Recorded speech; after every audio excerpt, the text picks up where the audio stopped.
guys, this is Dan with Danny Aquatics, coming to you from the fish room. These guys are very hungry, so I'm fixing to feed them. Someone asked me to do a live feed, so I'm going to actually show you how I usually feed my fish. Most of these tanks in here in this fish room, except for the smaller ones, they get fed only once a day. So I'm going to feed the African Mbuna tank, the African Hap and Peacock. So it's getting close to needing a clean change, so it'll be probably Friday or Saturday that I actually do a aquarium clean. I always do a water change, usually Friday and Saturday, one of those days, so depending on my work schedule. Well, let's get these guys fed. They are hungry. I have a little port at the top that I have to remove to drop the food. And I usually give them a pinch of what they call, it's a Purina 300. And it's mostly just for, not a pond food, but it's a good yield of protein. So I'll give them a pinch, probably, I don't know, half an ounce or almost an ounce, probably about an ounce. And these guys really love this stuff. And I give it to them every day. And I ordered it from TSC. I ordered a 50-pound bag, and it should last me probably about 2 years at least, probably longer. And then my other one that I usually feed the flakes is the Tetra Cichlid Flake, and they really love this stuff here, guys. Alrighty, and this one here, same way. I grab a good pinch, and they go at it. And then I'll do about a second quarter of a pinch, and that's about it for them. Depending on, I guess, how stocked your tank is, you might have to give them more, but that's about all I do for these guys here in this tank. And like you can see, it makes a pretty good mess for a little bit, but it works on a sump, this tank, and it'll get like this, cloudy. You can tell how dirty it gets for a little bit. To some people, they might think it's overfeeding, but they only get fed once a day. But I would say within 30 minutes, all of this will be cleared up. So, alright guys, that's for the African tank. We're going to move over. We're going to go over to the 300-gallon South American tank. Alright guys, these are the South American, the 330-gallon tank. And let's do a little feeding for these guys. These guys have a little bit larger port at the top. I'm not sure why I made it that way, but it just came out that way. And these also get a good pinch of the Purina 300 size pellets. They're actually for small fish. They're recommended for small fish, so that's what I use for them. And the same way I use, actually the same thing, I use the Tetra Cichlid flakes for these guys as well.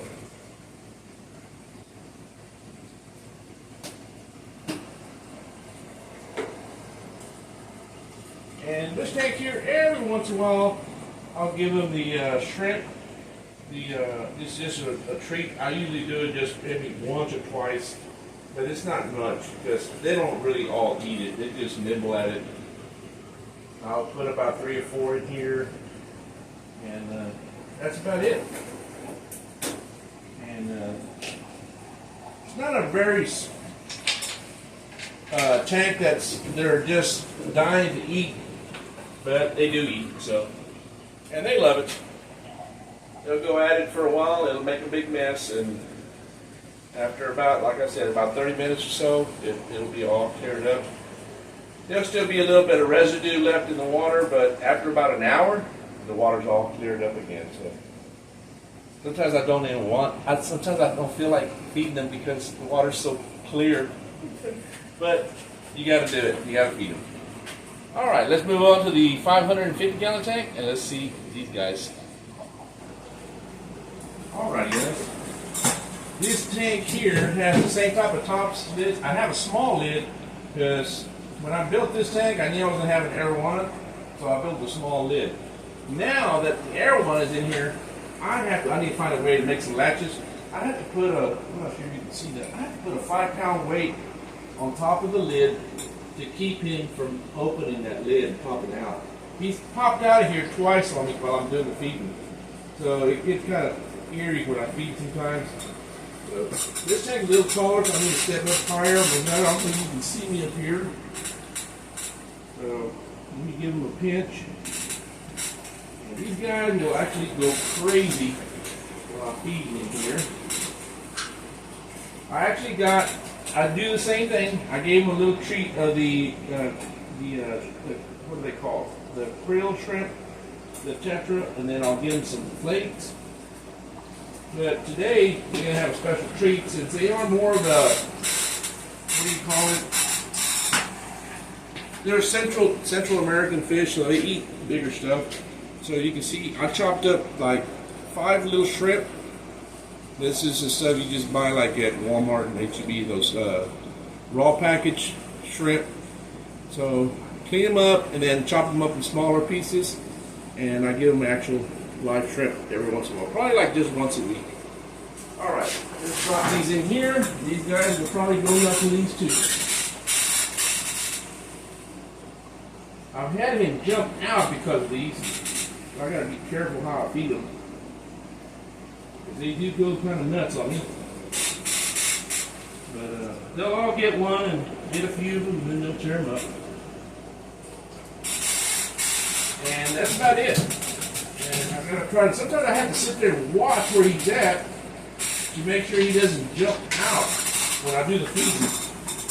Because as soon as he sees my hand above the glass, he'll jump out of that hole trying to retrieve the food out of my hand. And he will startle you. He doesn't really bite. He's gotten the hole latched to my hand, but it's just the thought that he snapped onto you, and it kind of startles you a little bit. So, but these guys, they're doing great. As you can tell, the water's going to get all murky and stuff, and all nasty looking. If you can look, I'm going to swing this around so you can see this tank, how much it's already cleared up. It's kind of hard to see here with this angle, but we'll turn it around where I'll have a better view, and I'll show you. All right, guys, we're back to the 275, and as you can see, a lot of the food particles are still, just a few of them in there lingering, but like I said, within an hour or less, this thing will be just super clear again. But this is my feeding at least once a day that I usually perform anywhere from about 2 o'clock to 4 o'clock, and that's about it for these guys. And I think I feed them quite a bit. Some people might say I don't feed them enough, but I've never had no problems, no issues. They've gotten used to the feeding habit, and I guess they're doing fine. And it just cuts back on the feeding because, I mean, these fish are a lot larger now. If they were small juveniles, I would be feeding at least 2 or 3 times a day. And that's what I usually do with the smaller tanks.